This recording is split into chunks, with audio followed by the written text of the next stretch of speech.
नमस्कार दोस्तों, स्वागत है आपका हमारी एक और नई वीडियो में, जहां हम आज बात करने वाले हैं पाब्लो एस्कोबार के बारे में। दोस्तों जरा सोचिए, एक ऐसा इंसान जिसकी दौलत इतनी थी कि वो अपने नोटों को जलाकर सर्दियों में अपने बच्चों को गर्म रखता था।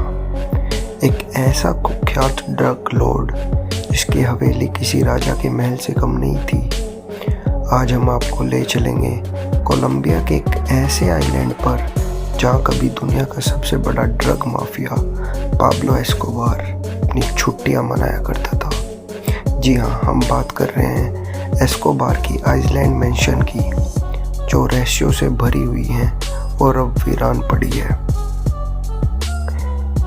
1980 के दशक में पाब्लो एस्कोबार का नाम सुनकर अमेरिका की सरकार तक डर जाती थी।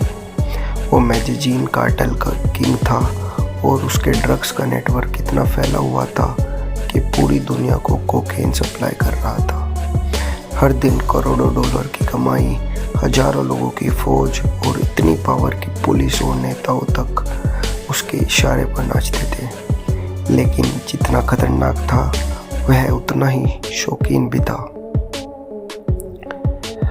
यह अब बात करते हैं उस जगह की जहां एस्कोबार ने अपने सपनों की मेंशन बनाई। यह आइलैंड कोलंबिया के पास कैरेबियन सी में स्थित है, जिसका नाम है इस्ला ग्रैंडे। एस्कोबार ने एक बेहद आलीशान मेंशन बनवाया था। समुद्र के किनारे फैला हुआ विशाल बंगला, हेलीपैड, स्विमिंग पूल और यहाँ तक कि एक सीक्रेट हाइड आउट भी। कहा जाता है कि यह मेंशन एस्कोबार के रिट्रीट स्पॉट की तरह था।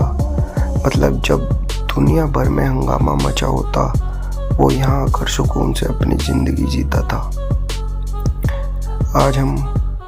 आज जब आप इस मेंशन को देखेंगे तो आपको लगेगा कि वक्त थम सा गया है। टूटी टूटी दीवारें, जंगल में छुपे कमरे और समुंदर की हवा से हिलते पर्दे, एक अजीब सन्नाटा है वहाँ।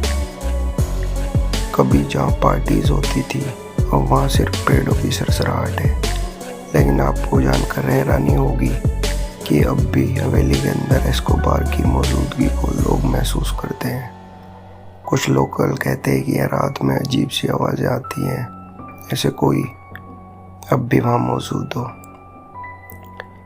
एस्कोबार सिर्फ दिखावे का राजा नहीं था, वो एक शातिर प्लानर भी था। उसकी इस मेंशन में कई गुप्त रास्ते और छिपे हुए कमरे की बात कही जाती है। कुछ लोगों का मानना है कि वहाँ अब भी एस्कोबार का छुपा हुआ खजाना दबा हो सकता है। खुद कई ट्रेजर हंट्स वहाँ जा चुके हैं, लेकिन किसी को कुछ नहीं मिला है। कुछ डॉक्यूमेंट्रीज में दिखाया गया है कि हवेली के अंदर कुछ दीवारें होलो हैं, मतलब उनके पीछे कुछ छुपा हो सकता है। अब आप सोच रहे होंगे कि आज उस हवेली का क्या हाल है। तो वही वो हवेली अब एक वीरान खंडर बन चुकी है, लेकिन कुछ लोग इसे टूरिस्ट अट्रैक्शन के तौर पर प्रमोट करते हैं। कुछ टूर गाइड्स आपको अंदर तक ले जाकर बताते हैं कि एस्कोबार कहाँ बैठता था, किस कमरे में सोता था और कौन सी जगह से भागने का प्लान करता था। पर सच कहूँ, उस जगह पर खड़े होकर एक अजीब सा एहसास होता है से कोई ताकतवर इंसान जो अब नहीं है, लेकिन उसकी छाया अब भी वहाँ मंडरा रही है। तो दोस्तों, यह थी कहानी उस हवेली की जो कि एक जमाने में दुनिया के सबसे खतरनाक आदमी की थी। एस्कोबार की आइलैंड मेंशन आज खंडर बन चुकी है, लेकिन उसकी कहानियाँ आज भी लोगों को रोक कपा देती है। अगर वीडियो अच्छा लगा हो तो लाइक, कमेंट और शेयर करना ना भूलें। मिलते हैं अगली वीडियो।